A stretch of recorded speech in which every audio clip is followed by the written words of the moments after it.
ونعوذ بالله من شرور أنفسنا ومن سيئات أعمالنا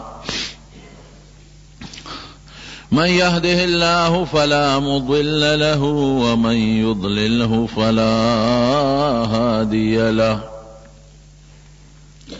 ونشهد أن لا إله إلا الله وحده لا شريك له ونشهد أن سيدنا وحبيبنا وشفيعنا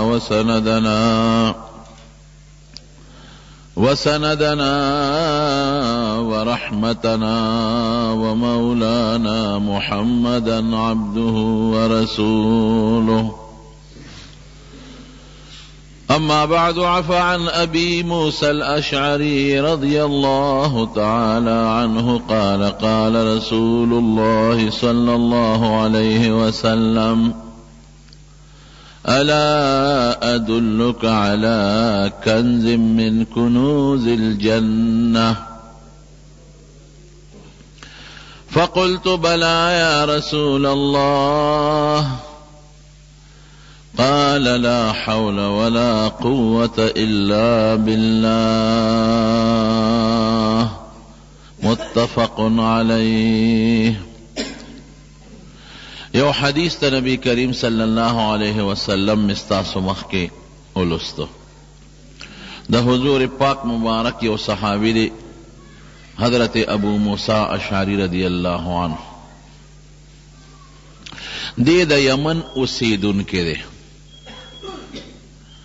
او دا اسلام دا پارا سنچ نور صحابہ کرام قربانے ورکڑی دی دارنگی دم دیر الوی قربانی ورکڑی دا دے دا خپل کلینا دا پیغمبر علیہ السلام دا ملاقات تا پارا را روان شو او یو دریابی کشتے توخط کشتے چی دا دریاب پا منس کی روان شو نو ہوا پی دا بل طرف نرالا نو کشتے پا مخکلو حبشیت و رسول دیوی من خطلو نبی علیہ السلام لا او قسمت خطا کلو کشتے ہوا حبشیت و رسولوی حبشیت و رسیدو حبش لالر زیر اغا زمانہ کی دا حبشی و بادشاو اصحمینو مخبل او مشهور په نجاشیو د مسلمانانو سره ډېرې زیاتې ښېګړې کړې دي ځکه په مکه مکرمه کې به چې کوم مسلمانان د کافرو د ظلمونو نه تنګ شو نو هغوی به حبشې ته هجرت وکړه نو دې نجاشي به وله امان هم ورکه او ده به وله ډېر ښه انتظام کوه د مسلمانانو به یې ډېر خیال ساته او دې بادشاه بیا په آخر وخت کې په نبی علیہ السلام ایمان هم راوړی دی مسلمان شوی دی او حضور پاک مبارک لدی نجاشی بادشاہ ډېرې تحفې او تحایف هم رالیږلي دي خو ملاقات یې د حضور پاک سره نه دی شوی بیا دی وفات شو نو حضور پاک صحابو ته د دې نجاشی بادشاہ د وفات خبر هم ورکړ په جمعات کې وی نجاشی د حبشې بادشاہ اصحما دا وفات شوی دی او زه په هغه جنازه کومه نو پیغمبر علیہ السلام صحابه راغونډ کړل او جنازه پې کړې ده نو دې ته وګوره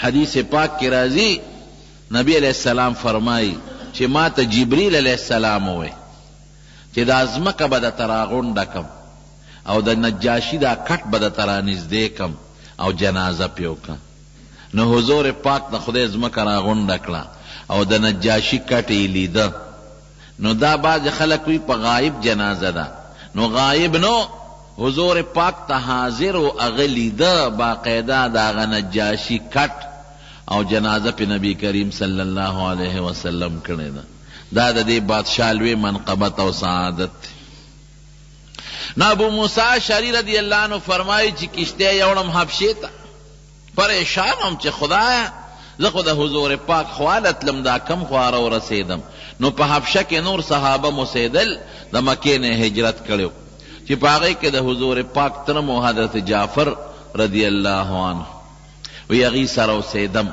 د هغوی نه مې ایمان هم زده که دین مې هم ترې زده که او چې پیغمبر علیه السلام ورته کوم اعمال ښولي هغه مې هم ترې زده کړل نو بیا په بلې کشتی کې سواره شو نو مدینې شریفې ته راورسېدو. وی دا هغه وخت و چې پیغمبر علیه السلام خیبر فتح کړی، 9 هجري وه. نو د دې وجې نه حضرت ابو موسی رضی الله عنه ته خلق ذوالهجرتین وایي چې د 2 هجرتونه کړي دي، یو هجرت حبشې ته او بل هجرت مدینه منورې ته. نو وی حضور پاک راته وفرمایل الا ادلک علی کنز من کنوز الجنه، ابو موسی د جنت د خزانو نه یو خزانه دله نه درکو؟ فقلت ما وتی بلا ولنا یا رسول الله، دا خزانه را لراک. وی راته وفرمایل لا حول ولا قوة الا بالله، دا د جنت د خزانو نه یو لوی خزانه ده. لا حول ولا قوة الا بالله دا هغه دم دی چې مسلمان له هر وخت په کار راځي، او د مسلمان هر مشکل خدای په دې دم ختمی. ډېر خلک پریشانی، یاره جی ما ته خو لویه پریشانی ده، دې سره څوکم، د هغې دپاره دا دم دی. ډېر خلک وایي بچی مې نشته، څوکم، دی دم دی. ډېر خلک وایي مال مې نشته، برکت پکې نشته، دی دم دی. ډېر خلک وایي قرضدار زما قرضه به خلاصه شي، لا حول ولا قوة الا بالله، دی دم دی. ډېر خلک وایي وی نیکۍ ته مې توجه نشته او شیطان په مخه کړی، لا حول ولا قوة الا بالله، دم دی. ډېر خلک وایي بې کسم بې څوکم، اس یار و مددگار میں نشتا، خلق را باندې ظلمونه کوي، لا حول ولا قوة الا بالله، دم دی. قسم دې د دې نه مضبوط او بهترین دم بل نشتا، او که سړی د دې د وینا په وخت کې لږ خیال وساتي او په الله مضبوط عقیده وساتي. دا زه نه ویم، حضور پاک فرمایي. د دواړو جهانو سردار فرمایي په بیهقي شریف کې حدیث دی، او حضرت ابو هریره رضی الله عنه دا نبی علیہ السلام نے نقل کی. حضرت ابو هریره فرمائی کہ حضور پاک کو فرمائے قال رسول اللہ صلی اللہ علیہ وسلم لا حول ولا قوة الا باللہ دواء من 99 داء، ویدا د یو کم سلو بیمارو علاج دے، د یو کم سلو بیمارو دارو دی دارو. ایسروها الهم، وی پټولو کې راکوټي بیماری هغه پریشانی ده چې انسان ته دا غیرو سبب هم نه معلوم. نن سبا خو ټینشن وته وای او پریشانی وته وای، په پریشانی کې څومره خلک مبتلا دي. څوک د مال په پریشانی کې مبتلا دي، څوک د رشتو په پریشانی کې مبتلا دي چې زما د بچی او زما د دې زامنو لونو د خیزه کې رشتي وشي، دا ډېره خبره ده. څوک د حج او د عمرې په طلب کې پریشان دي، څوک د خپل رشتې په طلب کې پریشان دي، څوک د بیماری په طلب په شفا کې پریشان دي، چاته کور کې جګړې دي په هغې کې پریشان دي، څوک یې وزرې دي پریشان دي، چاته د مقدمو پریشانی ده. دا د دې دا وی راکوټي مرض دی، دا 200 غټ مرضونه دي، دا پریشانی ورکوټي مرض دی چې لا حول ولا قوة الا بالله، دا هغې دپاره علاج دی. او معنی څه ده؟ مانا باندې ځان پوه کې، معنی خپله حضور پاک ښودلې ده. یو صحابي د عبدالله ابن مسعود رضی الله عنه، یو کتاب دی د حدیث مسند د بزار وته وایي، په هغې کې دا حدیث نقل شوی دی. عبدالله ابن مسعود رضی الله عنه د نبی علیہ السلام نه تپوس وکړ، بلکې حضور پاک ورته فرمایي وی اتدری تفسیرها، اتدری تفسیرها، وی د لا حول ولا قوة الا بالله په معنا پوهېږي؟ عبدالله ابن مسعود ورته وایي الله ورسوله اعلم، الله و رسول ته پته ده، ما ته خو یې معنا نه ده معلومه. نو حضور پاک ورته د دې معنا په خپله بیانوي. وی لا حول عن المعصیة الا بعصمة الله، دا هر ګناه نه بچ کېدل بې د الله تعالی په توفیق نه کېږي. ګناه نه، پریشانۍ نه، تکلیف نه، درد نه، او هر قسمه ټینشنونو نه بې د پروردګار د ذات نه بل څوک بچ کول شته نه. دی یو معنا شو. ولا قوة على الطاعة، لا قوة على العبادة، لا قوة على عمل، لا قوة على الطاعة الا بعون الله. او چې هر کار کې تابعداري د خدای کې، یا د دنیا یو کاروبار مثلا کې، نو په دې طاقت چې درکوي څوک به درکوي؟ الله. دی معنا شوه. دا د لا حول ولا قوت الا بالله معنا شو او دا حقیقت دی. قسم دې داسې ځای کې به ګیر شي چې اس به دې څوک نشي خلاصولی، څوک به دې خلاصوي؟ یا الله. حضرت ابراهیم علیه السلام ته ګوره اور ته وغورځېد، نمرود ورته اور بل کړی دی. نمرود دومره اور یې بل کړی دی چې په هوا کې مارغه پې د پاسه نشي الوتې، داسې اور دی، نږدې والا څوک نشي راتلی. په دې چل نه پوهېږي چې د ابراهیم علیه السلام پکې څنګه وغورځو، په دې چل نه پوهېږي. ځکه که دې غورځو نو خو مونږ بیا غورځو، نو چې مونږ ور نږدې کېږي خو دا اور هم سوځئ، دې سره څوک وو؟ دومره خطرناک اور. یو میاشت لګیا دي خلک او اور روړي او خشاکونه روړي او لرګي روړي او میدان یې ډک بل کړی د اور نه، په چل نه پوهېږي چې زه څه وکړم. په دې طریقو چل نه ورځي. او فرشتې پریشانه دي. فرشتې الله ته درخواست کوي پروردګاره مونږ څوک وو؟ مونږ ته حکم وکړه پروردګاره ستا هغه بنده چې نن په ټوله ځمکه کې دقه یو تا مني بل څوک نشته. نو ټول مشرکان دي، شرک کوي، دقه یو بنده دی چې هغه تا مني او هغه نن اور ته غورځولی کېږي او دونه خطرناک اور. الله مدد یې وکړه. فرشتې الله ته درخواست کوي، الله فرشتو ته ورشئ تاسو یې مدد وکړئ. یاره که دنه غواړي مدد اله. یو فرشته راله د باران، وی ما الله نه اجازت غوښتې دی. ابراهیم علیه السلام ته وی الله نه مې اجازت غوښتې دی او که تی اجازت راکې خو ستا اجازت یې شرط کړی دی، که ستا خوښی نو اوس به یو سات سره وریځ راولم او باران به دومره وکم چې دا ټول اور به پې مړ کم ختم بشي، که ستا خوښی. وی نه زه خو دا نه ویم. ولې نه وی؟ دې کې دې غورځئ اسوی الله اعلم بحالی ربی اعلم بحالی، پروردگار زما په حال خبردار دی. تا نه امدادو غواړم، الله له ونې نه غواړم. را لېږلي بېشکه تا الله، خو زما الله شته که نه، الله نه به مدد غواړم. لا حول ولا قوة الا بالله. د دې تکلیف نه بچ کوونکې او قابو موندونکې په روغ صحت بې د پروردګار د ذات نه بل څوک نشي کولی. الله نه به مدد غواړم. بله فرشته راله، وی زه غرونو والا فرشته یم، زما په طاقت کې الله د اختیار اچولی دی چې اوس دا څومره غرونه وی د اوچتولی شم لقولی شم. یو غر به اوچت کم په دې اور د پاسه به کېدم. ما له اجازت راکا. وی د اجازت تاله نه در کوم. غورځئ دي په اور کې، ما الله نه اجازت غوښتې دی، خو ستا راځی پکې شرط کړی چې ابراهیم نه تپوس وکړه. وی ربي اعلم بحالي. تا ته ولې ویم؟ الله ته ولې نه ویم؟ ابراهیم علیه السلام خو ابراهیم علیه السلام وکنه. قرآن کې الله وی ولقد آتینا ابراهیم رشده من قبل وکنا به عالمین. په ماشوموالي کې دله مونږ پویه ورکړې ده.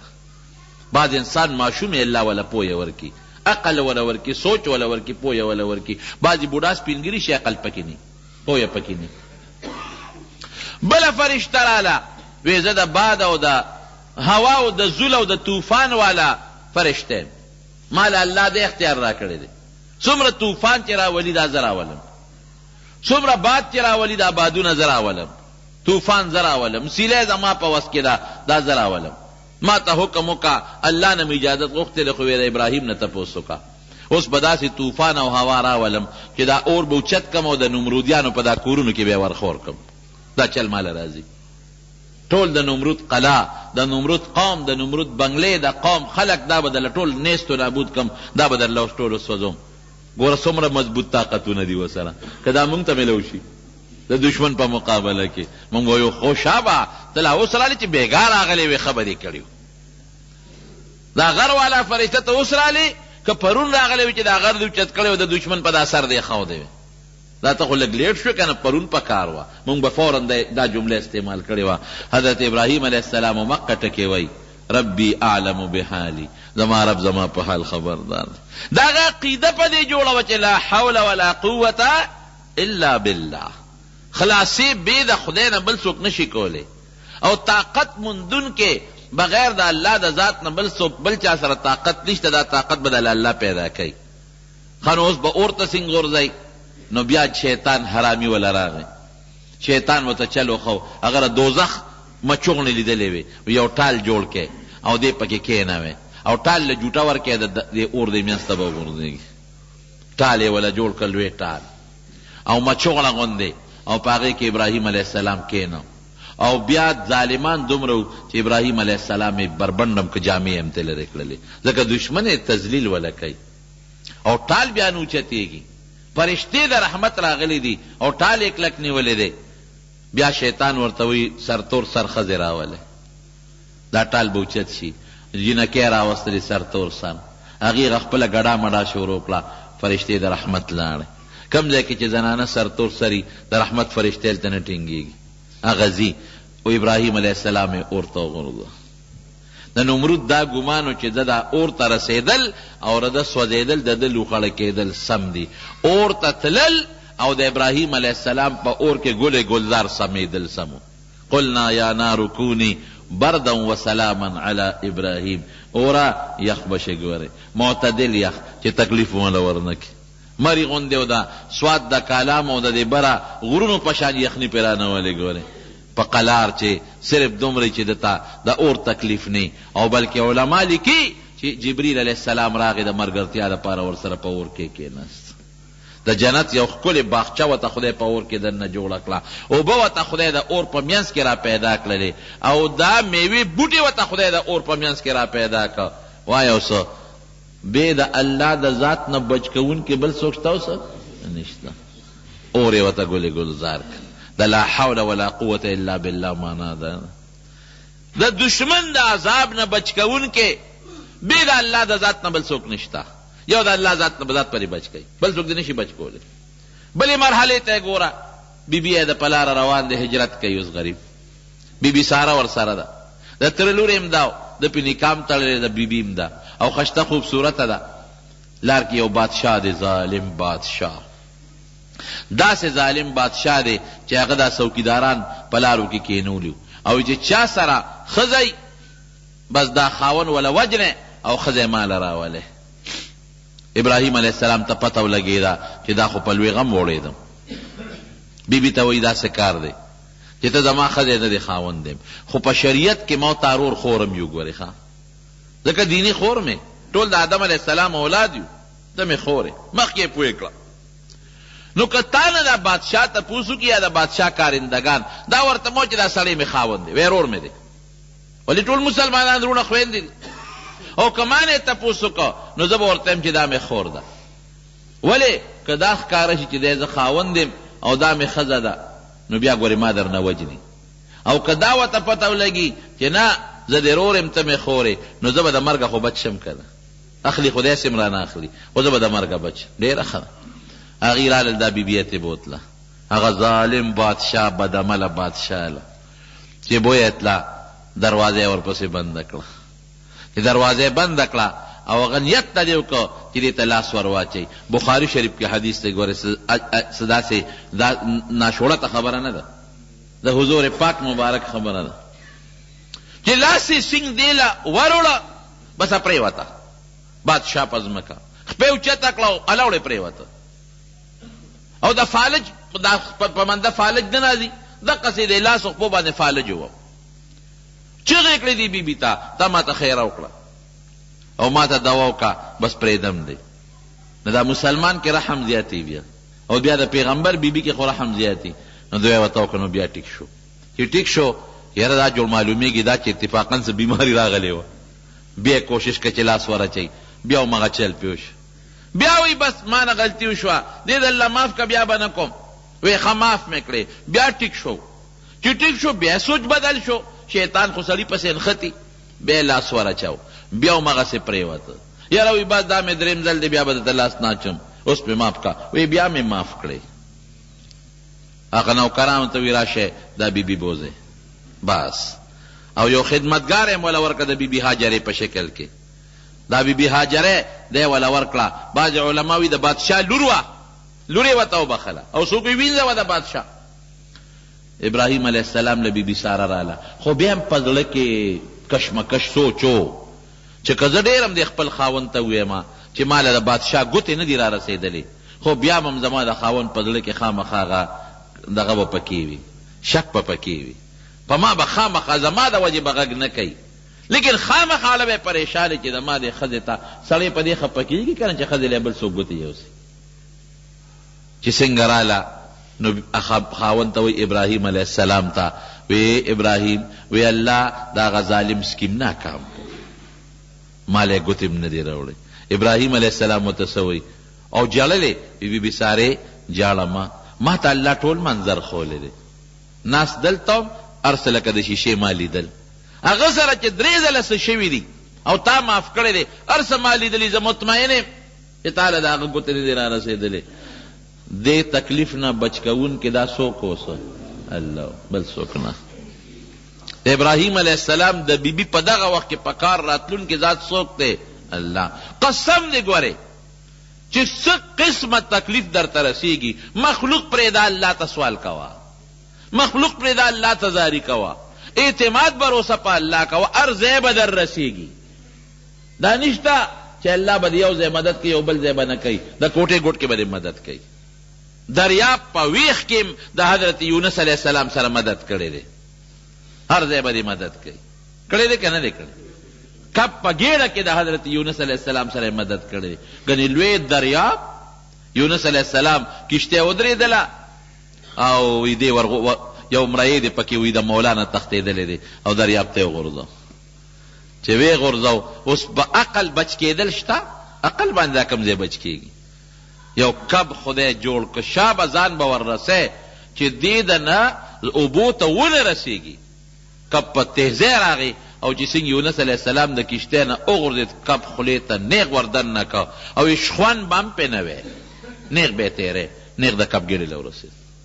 عقل څه وی ډاکټري څه وی طب څه وی ساینس څه وی دا ټول دلته ناکام دي. هغې وی نه سوال نه پیدا کېږي د کب په ګېډه کې به جمدي سنګ پاتې شي دا کوم ځای کېدی شي د کب ګېډې ته لاړ او بیا کب ته الله حکم کوي چې دریاب کې به چکر ورکې د دریاب د ټول څومره دریاب کې د هغې ټول سیل په د یونس علیه السلام کو هم جیل کې پروت دی جیل زغلي کوټه کې پروت دی کوټه زغلي او د کب دا ګېډه ولا خدای لکه د شیشې په شان دې کړه چې څومره د دریاب حیوانات دي چې دا ټول دی وویني د دریاب ګوټونه ګوټونه وویني او په هغې کې څه وایي لا اله الا انت سبحانک انی کنت من الظالمین. د دې مطلب او د لا حول ولا قوة تقریبا یو شی نه لا اله الا انت سبحانک خدایا یو ته ګورې بل څوک نشته بچ کوونکي بې ستا د ذات نه بل څوک نشته. الله د هر عیب نه پاک غلطي زما د پروردګاره. داسې اواز به کو چې د عرش فرشتې د دې اوو اسمانونو د پاسه د اوو اسمانونو نه ګیر چاپېره عرش دی عرش دا یو اسمان د بل نه دومره لرې دی لکه ځمکې نه چې دا اسمان څومره لرې دی بیا دویم د هغې نه دومره لرې دی بیا دریم څلورم پنځم شپږم اووم بیا د الله عرش د هغې نه دومره لرې دی لکه یو اسمان او بل اسمان کې چې څونه فاصله ده او بیا د الله د عرش د پاسه کرسي ده د عرش فرشتې الله ته درخواست کوي الذین یحملون العرش عرش یې نیولی دی. یا الله یو داسې د زارۍ اواز مونږ اورو دا مونږ چاته نه دی اورېدلی. قرآن شریف کې الله فرمایي الیه یصعد الکلم الطیب والعمل الصالح يرفعه چې دلته څوک نیکې خبرې کوي دا ټول الله ته رسېږي.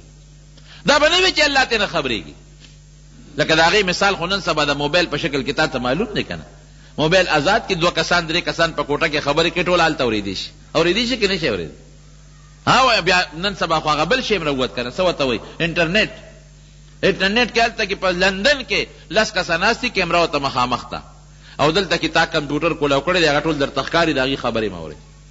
اوس خو هغه شی ختم شو چې دا به څنګه او دا به څنګه ته چې دلته څومره نیکي کوې په هغه سکنډ نه پروردګار خبر دی ستا ټوله نیکي رب العالمین ته رسېږي هر څه نه خبر.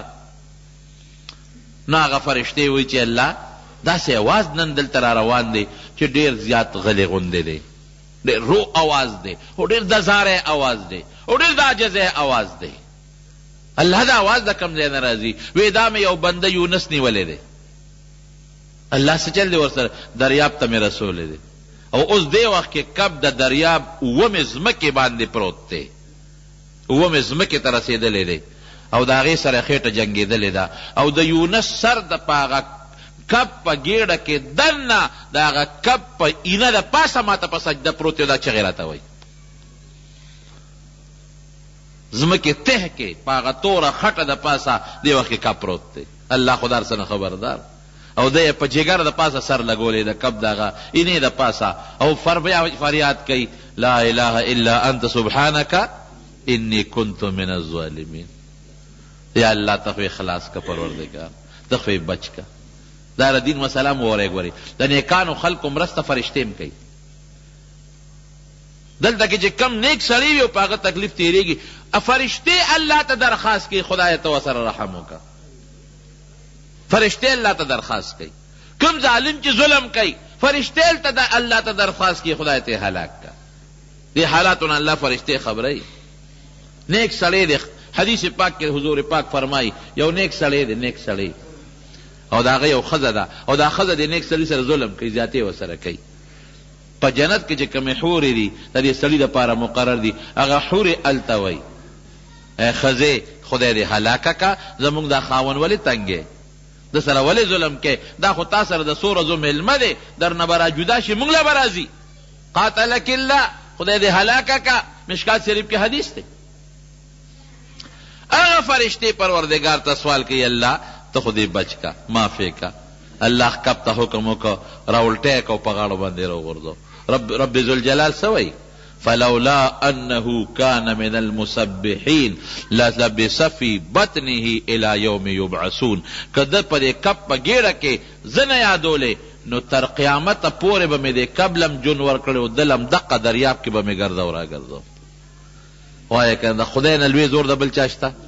نشته. قسم دی ګورې هر څه د الله په زور کې دي. دې غټې زه کله سوچ کوم د شپې خوب نه راځي او سوچ کوم ان فی خلق السماوات والارض واختلاف الليل والنهار لآیات لأولی الالباب. خدای دې سپوږمۍ ته دې وګوره څومره ښکلې دې پیدا کړی. څوک یو بلف نشي جوړولی، همیشه د پاره نشي رڼا کولی.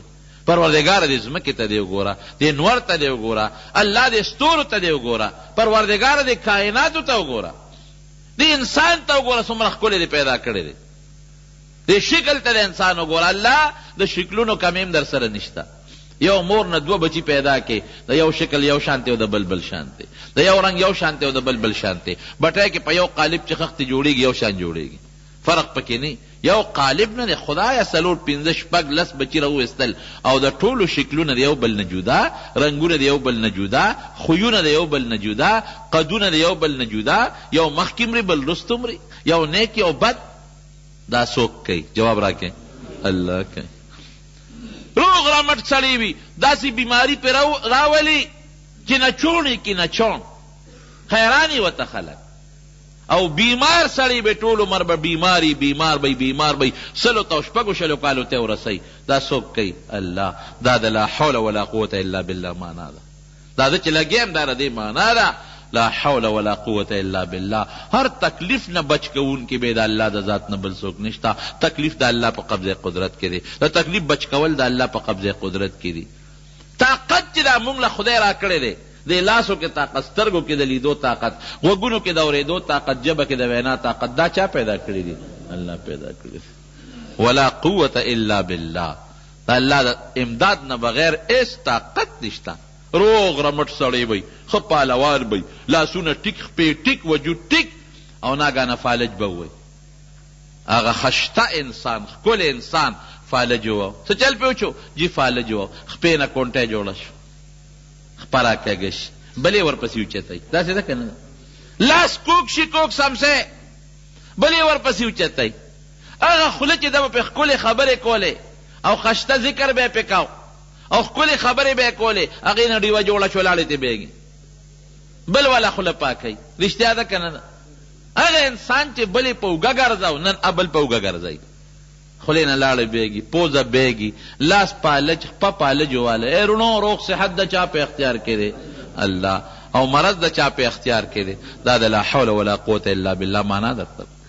دا لوی تفسیر د دې کلمې معنا ده، لا حول ولا قوة الا بالله. سخته کې پکار به دې څوک راځي؟ نه دې زوی پکارېږي، نه دې لور پکارېږي، نه دې ډاکټر پکارېږي. دا ظاهري اسباب دي. دی کې که خدای مدد وکړه خو ډېره ښه ده، که نه سم نشته. دې کوفه کې یو سړی تاجر و، سوداګر، داسې تاجر و چې ډېر امانتدار و، خلکو به ورسره خپل مالونه امانت یې ښودل. یو ځل د تجارت دپاره یو ښار نه بل ښار ته اراده وکړه، نو سامان یې ځان سره تجارت باندې خو څوک تش نه دي، پیسې دولت هر څه واخېستل او روان شو. د کلي نه چې بار د کوفې نه چې لږ بار ووته روان شو، یو سړی ورته په دې لاره کې ولاړ دی، ده ته اشاره وکړه وایي چېرته دی؟ وایي زه فلانکي ښار ته ځم. وایي ما به ځان سره بونه دی، یو اشرفی بدله درکم، دینار اشرفی دا بدله درکم، او ما ځان سره بوځه، ملګري به دې شم د سفر. د وی ډېره ښه ده چې یوازې ځمه نو راشه دې به ځان سره سور کم، نو دوه فایدې به حاصلې شي، یو خو به یو اشرفی والم، کرۍ به تې والم، او دویمه دا ده چې د لارې به مې ملګري یوازې به ځم، نو د یوازې نه دا ملګرتیا ښه ده که ډېره ښه ده، را سور شه. ځان سره سور کا اشرفی ته واغېسته، روان دي گپ شپ لګوي. هغه کم سړی چې ځان سره سور کړی دی هغه ورته ځان نه نیک سړی جوړ کړی. اوس هم بعضې خلک داسې کوي، موټر کې چا سره وخېږي چې څه منځې بوځي موټر ته والي، یا دې مړ کړي یا وتښتئ، چې څه منځې لاړل لارې دوه دي. اوس دا سوداګر په عامه لار اوس تېغ روانېږي، دا چې کم دویم ورسره سور شوی دی او تی په دې لار ولې نه ځې؟ سوداګر ورته وایي چې ما ته دا لاره نه ده معلومه. وی نه دا خو ما ته معلومه نه، ډېره لنډه لار ده، ډېره نږدې ده، ته چې په کومه لار دی دا خو اوږده ده او دا ډېره لنډه لار ده.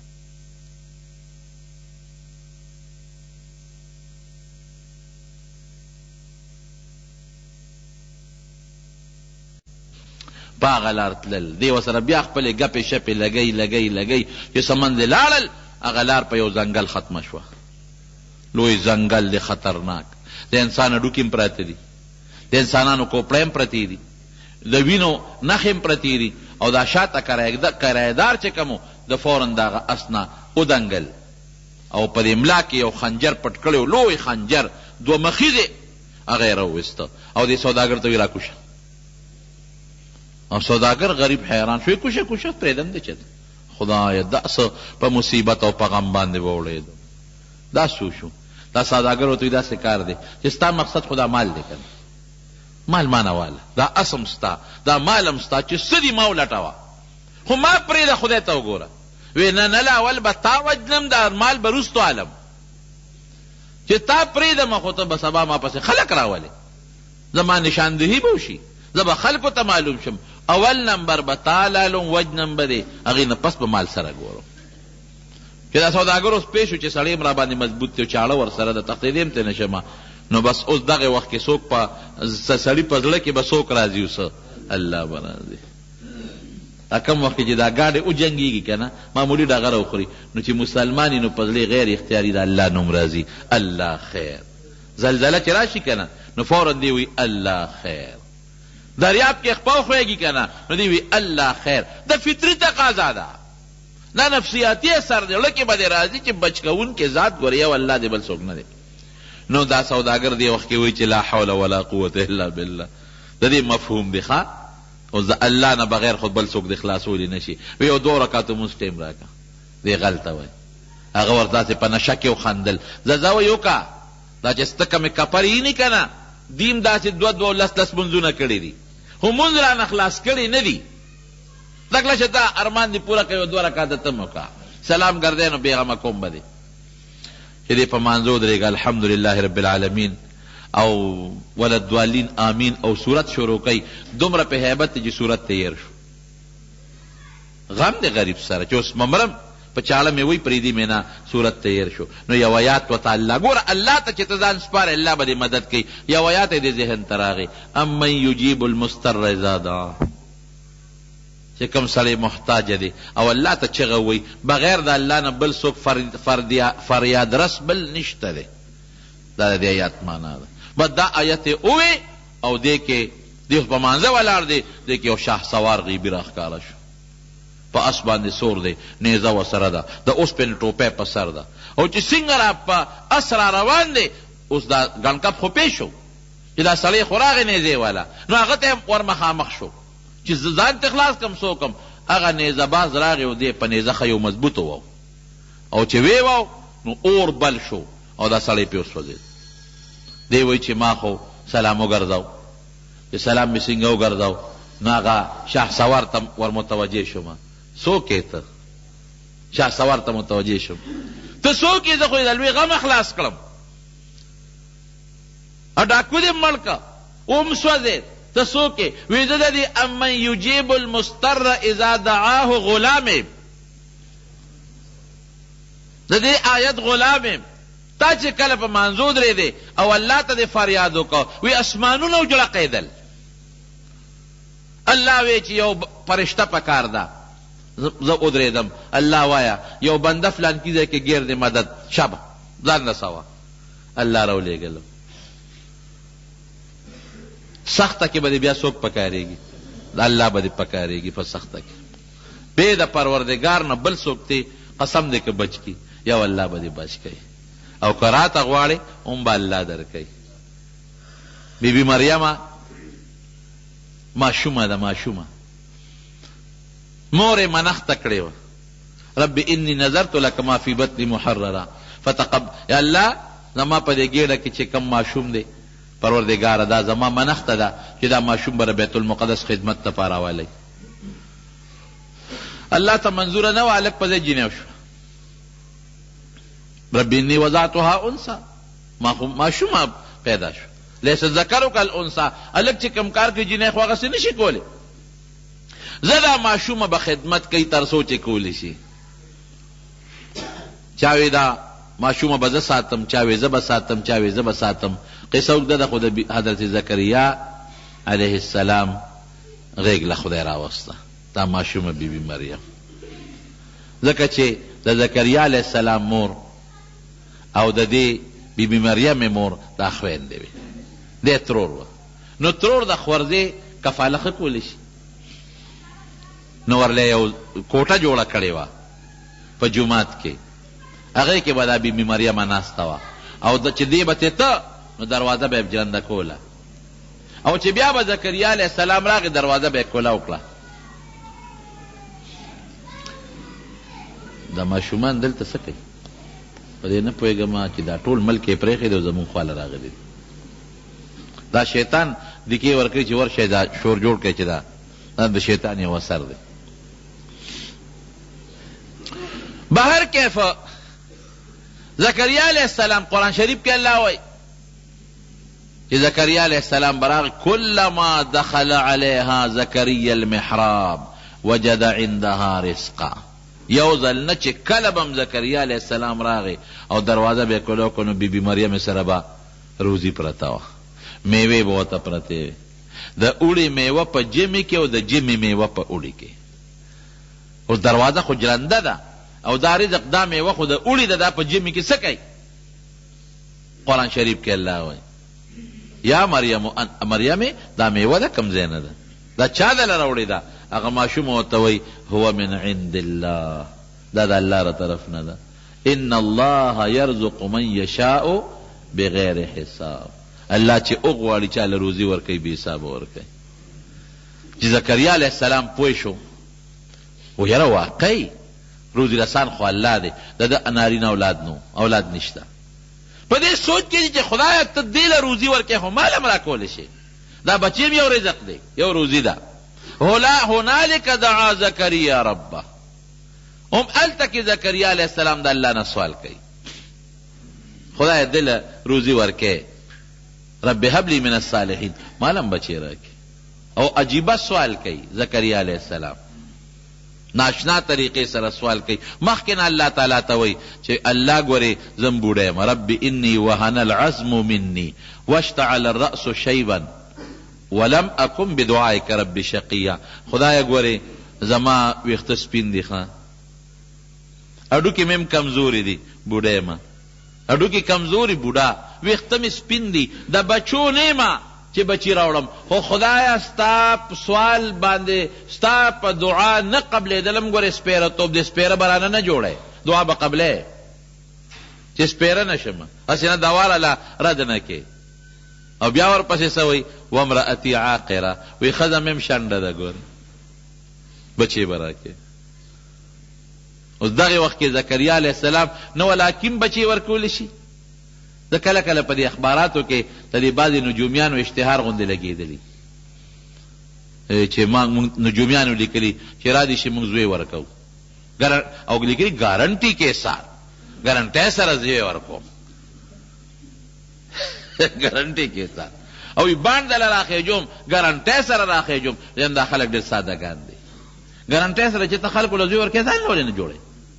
او ګارنټۍ سره چې بل له باندې راخېجه خو ځان له راوخېجه وکنه او ګارنټۍ سره کامیابي ورکوم نو په کامیابي ستا په لاس کې ده د ګارنټۍ بچیه که د خدای په لاس کې ده دا زمونږ قمقل خلک دي بس خلک هم ورپسې روان شي زه یو ځل پیښور کې روان وم یو سړی دا مرغو ولاني دا اوس ختم شوي پخوا به دا ډېر ناستو دي بالي سال سره مرغو والا ناست دی اوس ورسره لیپاپې پرتې دي زه روان وم چې دره مریض تپوس ته او بې اختیاره زما د پنسۍ ته یې ګوتې کړې ما ایله کار یې به پرېوتم خو خدای ته بچ کړم غصه م راله خدای پنسۍ ته راله چا لاس راواچو چې مې کتل اوس دی دی مې ولې کاکا وی دلته چې راشي چې قسمت ته لټیک کړم یا خدای پاکه غصه م خوار شوې مې اوس په سړک راغورځولی وم په قسمت ته لټیک کوم مې ځان لټیک کړه چې د دې پټپات د ناستې نه خلاص شي ځان له قسمت برابر کړه دې شکل ته دې وګوره ظالمه نسوار دې پنځه منه په خوله کې چولې څښه لاړې د نبیږي دې غاښونو ته دې وګوره سپېمو ته دې وګوره خو زما قسمت ټیک کې ما له خدای قسمت ټیک کړی دی ځان له ټیک کړه زمونږ خلک دا هم قمقل ناست دغه دی به لاسي څوک چا ورته لاس نیولي پال به وله ګوري څوک مرغو ته ناست دي څوک نجومیانو پسې ګرځي دې قصو پسې مه ګرځئ روغ صحت مرض لرې کول د چا په اختیار کې دي الله په اختیار کې دي دا اسباب دي لټی به ډاکټر لم هم دی دا ستا سبب دی خدا به نه وایي چې ډاکټر جوړ کړم د دې ډاکټر په لاس کې شفا به الله اچوي دم به هم په ځان اچوي دا لا حول ولا قوة الا بالله دم دی که نه دعا به هم کې تعویز به هم استعمالی چې رسم تعویزي او دمونه به هم استعمالی او مونځ به هم کې خو دا به د یقیني چې په دې ټولو څیزونو کې اثر څوک پیدا کوي الله پیدا کوي نو زکریا علیہ السلام الله نه غوښته چې وی غوښته نو پروردګار ولا بچی ورکه او داسې بچی ولا خدای ورکه چې الله ورته وي داسې بچی دی چې نوم ولا ما کېښوده بچی به در کوم نوم به یحیی نوم ولا ما کېښود او داسې نوم مې ولا کېښود لم نجعل له من قبل سمیا چې د آدم علیه السلام نه ستا د بچي پورې تر دغه زمانې پورې یحیا نوم به د بل چا نه صرف ستا د زوی وي امتیازي حیثیت زما وروڼو دا به زمونږ ایمانی او دا به زمونږ عقیده وي چې دا څومره طاقتونه دي که روغ صحت دی که مال دی که دولت دی که ښکلی شکل دی که ایمان دی که بچي دی که عزت دی دا ټول الله سره دی دا به زمونږ یقیني چې که بیماری ده که تکلیف دی که مقدمه لرکول دی که د رنځور رنځ ښه کېدل دي دا به بغیر د الله نه بل څوک نه ښه کوي دا به الله ښه کوي دا به زمونږ یقیني چې شیطان نه بچ کوونکی دا صرف د الله ذات دی د نفس او د خواهشاتو نه بچ کوونکی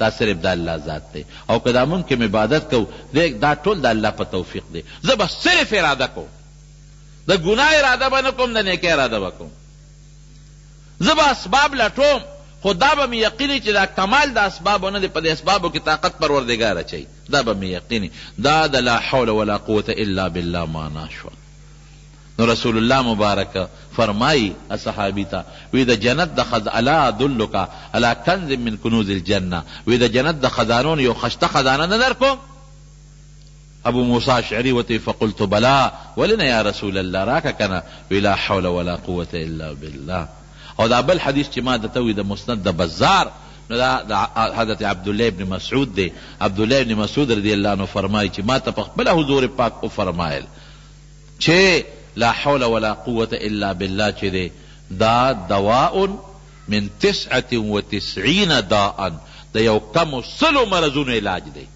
ایسرها الهم او په یو کم سلو مرضونو کې را کوټي بیماری هم دی هم څه ته وایي مې راته وختي معنا وکړه هم ټینشن چې ورته مونږ وایو پریشانی چې ورته وایو غم ورته مونږ وایو هغه تکلیف چې د هغې سبب نه معلوم درونو دا بهترین دم دی ما درته وخوښه لا حول ولا قوة الا بالله چې چاته څه قسمه پریشانی ده تکلیف دی غم دی مصیبت دی مقدمه ده جنجال دی لا حول ولا قوة الا بالله دی وی او چې چاته څه قسمه ضرورت دی یو څیزه نو لا حول ولا قوة الا بالله دی وی دا د یو کم سلو هغه خطرناکو مرضونو علاج زما خبره نه د رسول الله مبارک خبره ده یو جامع شی موږ ته د دواړو جهانو سردار ښیي او د جنت د تلو دغه یو لویه ذریعه ده او یو لوی سبب دی زموږ دا بزرګان پکې یو ټکې زیاتوي ورسره چې دا د سړی 1500 کرته شواروس کې وایي 11 کرته رته مخکې درود شریف وایي او 11 کرته وروسته رته درود شریف وایي او 1500 کرته دی وایي اودس کې ویلی شي بیا اودس یې ویلی شي خدا ده چې سړی دی په اودس کې وایي په یو ټیم هم ویلی شي، په دو ټیمو کې هم ویلی شي او په درې ټیم هم ویلی شي. او العلی العظیم دا د الله صفت دی، لا حول ولا قوة الا بالله العلی العظیم. دا صفت که وسره وی ډیره فایده به درکړي، او که دا وسره نه وی نو په حدیث کې الا بالله پورې راغلی دی. او په بل حدیث کې علی العظیم شته، دې کې نشته بلکې شته. نو که العلی العظیم وسره څوک وی لا خدا که نه وی نو څه نقصان پکې نشته دی. زنانه هم ویلی شي، نارینه هم ویلی شي، او دا ځان له یو وظیفه وګرځوي. انشاءالله عمل پې وکړئ. ښه زنانو ته هم دا ورسوئ، په خپله پې عمل کوئ. دا یو قلا ده، قلا 500 کرته 500 نه زیات هم که یو سړی ویلی شي، خو 500 زمونږ د بزرګانو د طرف نه، د مشرانو بزرګانو د طرف نه مونږ خلکو ته دا یو تلقین دی د 500 کرتو. نو په دې عمل کوئ. اولاد د چانی پریشانی وي، مصیبت کې مبتلی، یا څه نور څه غمونه، یا د یو مقصد د حاصلېدلو دپاره لګیا دی، دې ته دته هغه مقصد نه حاصلېږي، هغې دپاره دی وایي دا ډېره ښه وظیفه ده او خدای پې مونږ له عمل راکړي.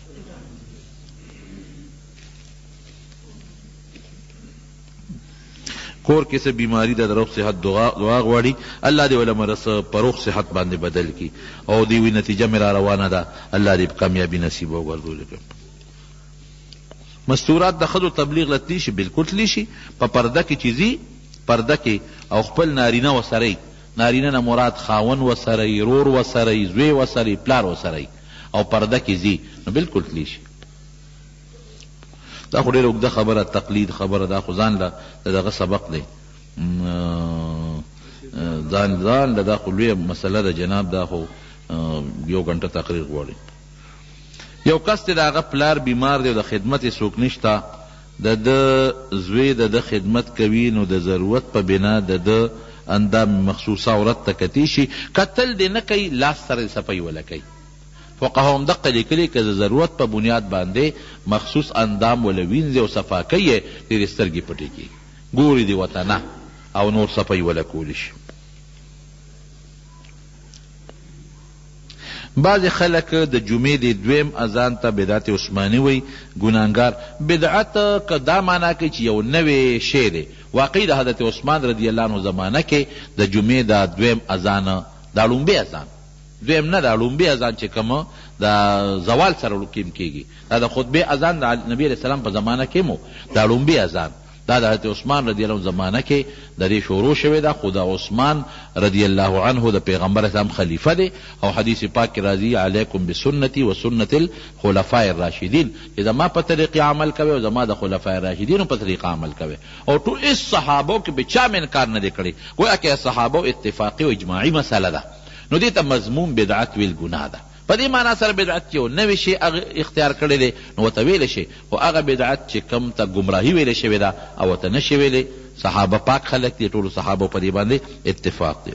د زیارت القبور صحیح طریقه حیدر خان لیکلی دی چې راته بیان که. زیارت القبور صحیح طریقه دا ده چې سړی قبر ته لاړ شي، نو د مړي مخ طرف ته دی ودرېږي او سلام دی واچي، السلام علیکه علیکم دا ویلی شي، او السلام علیکه که یو کسی دا خطاب متکولی شي، دار قوم مؤمنین متویلی شي، یا اهل القبور السلام علیکم اهل الدیار انتم سلفنا ونحن بالاثر وانا ان شاء الله بكم للاحقون. که پښتو کې وی ویلی شي چې د مسلمانانو قبرونو السلام علیکم لفظ دی وی، تاسو موږ نه مخکې تللی، موږ در پسې دا روان یو، ان شاء الله تاسو سره به یو ځای کېږو. دې مشهوره طریقه ده.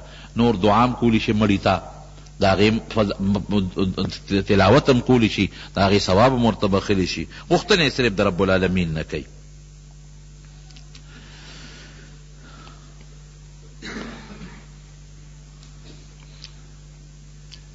دا خو اوږده مسله ده، دا به چېرته بل وخت کې درته بیان کړم. دعا وکړئ الهي العالمین زموږ په حال باندې رحم وکړي، د فتنو مصیبتونو آفتونو الله په امن و امان کې وساتئ. پروردگار ته زموږ ډېر خیر نصیب کړي. الله د خیر او د شر مالک دی، خدای خیر راکړي او د شر نه وساتئ. الله د فتنو د مخلوق ته شر نه په حفاظت کې وساتئ. الله چاته چې څه پریشانۍ دی، پریشانۍ ولا الله په خوشحالو باندې بدل کړي. څوک مریضان دي، مریضانو له شفا ورکړي. څوک قرضداران دي، قرضونه ول خلاص کړي. الله ته زموږ نه راضي شي، خدای ته زموږ نه راضي شي، الله ته زموږ نه راضي شي، زموږ توبې قبول کړي. او دا کوم مردگان نن دا 3 کسان وفات شوي ټولو ته دعا وکړي چې الله مغفرت نصیب کړي. پروردگار ته زموږ د دواړو جهانو خیر او برکت او سعادت نصیب کې او د دنیا او د آخرت د فتنو د مصیبتونو ټینشنونو پریشانونو په امن و امان کې وساتي. محترم اوریدونکو، د شیخ الحدیث مولانا محمد ادریس صاحب دا 482 نمبر کیسټ ډک شو. په دې کې د لا حول ولا قوة الا بالله فضائل تاسو اوریدل. دا به تاسو ته پېښور ښار کې بیرون کچرې گیټ اشرف روډ سره فقیر خان ناصر خان کیسټ هاوس کې د ناصر خان او حیدر خان سره ملاویږي. ټیلیفون نمبر دی 255 29 12. رونا اللہ قرآن شریف کی فرمائی اور رکوٹ آیت میں ہوئی فدغ آیت کے اللہ فرمائی کہ دا قرآن شریف ما نازل کرے دے او دا ډېر لوی د برکت کتاب دی. یقیناً د قرآن شریف ډېر لوی برکات دی، دې کې شک نشته. د حضور پاک د ذات مبارک نه ونیسه. لوی برکت د قرآن شریف دا د دواړو جهانو مبارک ذات دی. هغه څنګه یو ځل د حضرت عائشہ صدیقی رضی اللہ عنہ نه چا تپوس وی ما ته د حضور پاک خوی خوایا د نبی علیہ السلام مبارک خوی څه دی؟ او ته فرمائی وی کانت خلقه القرآن. وی قرآن ته وګوره دا د حضور پاک خوی دی چې قرآن کې څه خوی څه ته وایي چې څوک څه کار کوي یا څه عمل کوي یا گرزی ناستا ولاړه خلق سره جون بیبی سره جون قوم سره جون دیتا د انسان خوی وی خصلت وی. نو ی قرآن شریف کې چې څومره خویونه راغلی دي او څومره ښکلي اعمال راغلی دي او د تابعدارۍ اعمال دي، دا ټول د حضور پاک خویونه. نو گویا کې قرآن شریف مونږ ته یو عملی کتاب دی.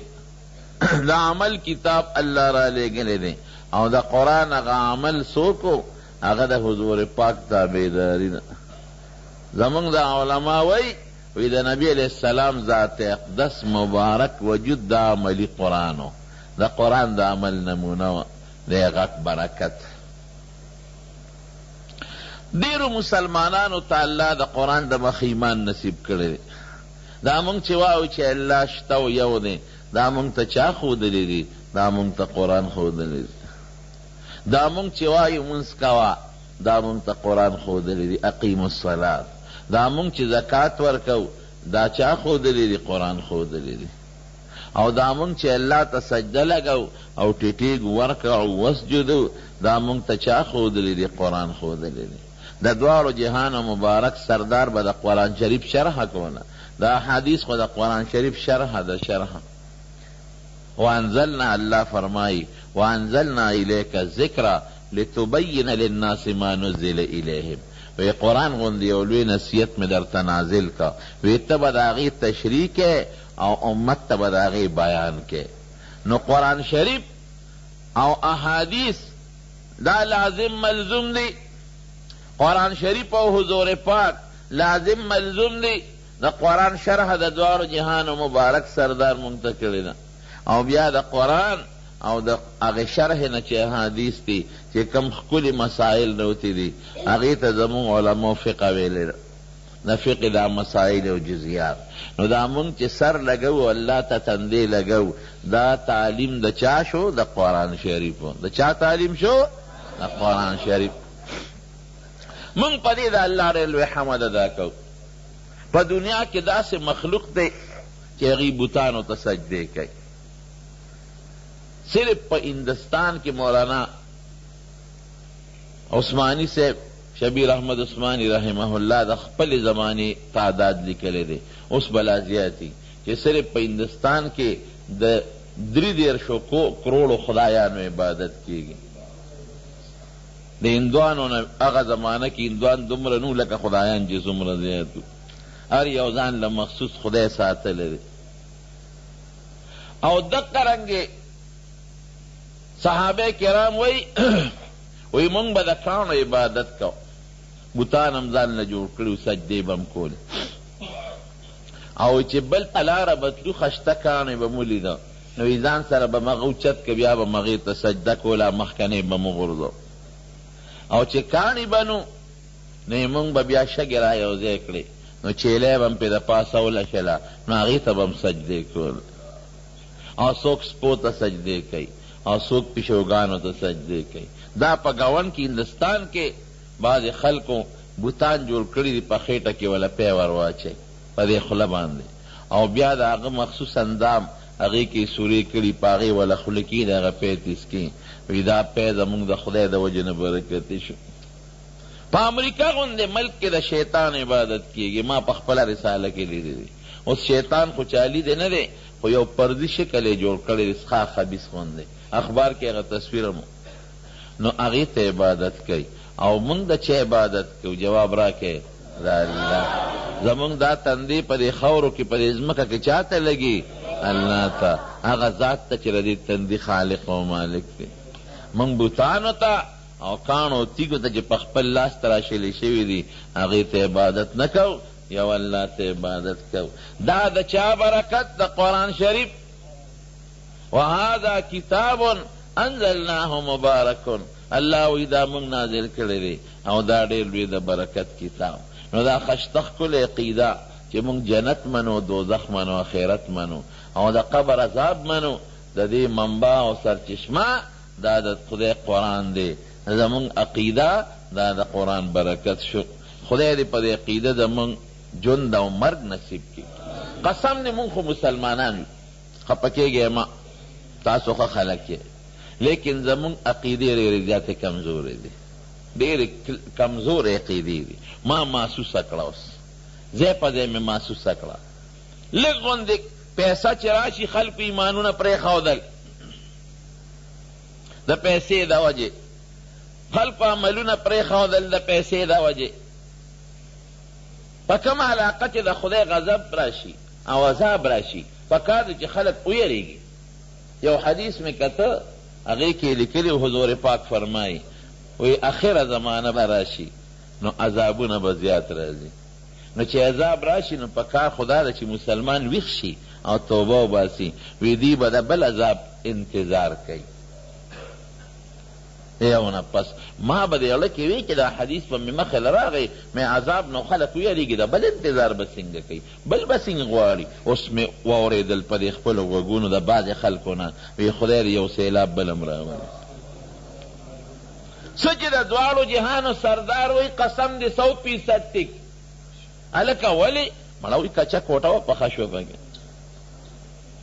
مونږ چې ته یو وی مونږ چې ته د متیازو ځای څه دی کموډ او دا بیت الخلا وی مونږ چې ته په دې کې متیازې کړی ویس وی دام پکې راته ولګېږي یو دی وی خدای بل الله خدای دې ساته دا خو یو دمکي ودله او که در پسې بل راغې زما دې په خدای قسمي که د کوټې نه تې بار هم بیا ووتې دغه دې په جاپان غوندې علاقه باندې زلزله راله څومره ترقي یافته ملک چې هر څه ستا د پاکستان او د دنیا د جاپان نه راځي او د خدای زور دې ولیده په دریاب کې 20 کیلومیټره لاندې زلزله راله 20 کیلومیټره په سمندر دریاب کې لاندې او 100 میټره د هغې اوبه وې او څومره جاپان یې تس نس کا او اوسه پورې د هغوی په ایټمي پلانټ باندې اور بلیږي او لوګي ته خېږي چل وله نه ورځي د خدای د زور مقابله څوک کولی شي یو نمرود وکړه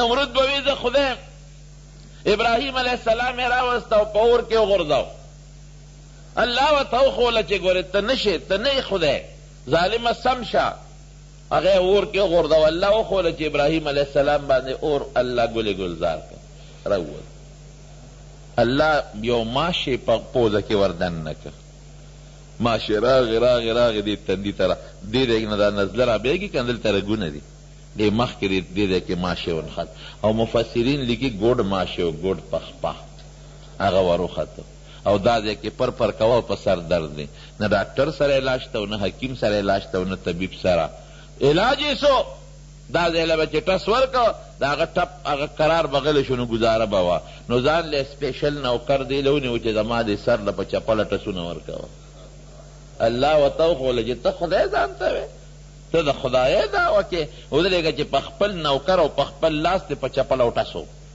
د آخرت ټسار به لا وروست وي چې دنیا کې خو یې درته وښیم چې په دا سر څونه د عزت ځای دی سر له څوک ټس ورکولی شي ملا به وډبې لاس به وډبې نه په دا سر په دا تندي به دې ټسوم درته ښیم چې ته خدای یې که زه خدای یم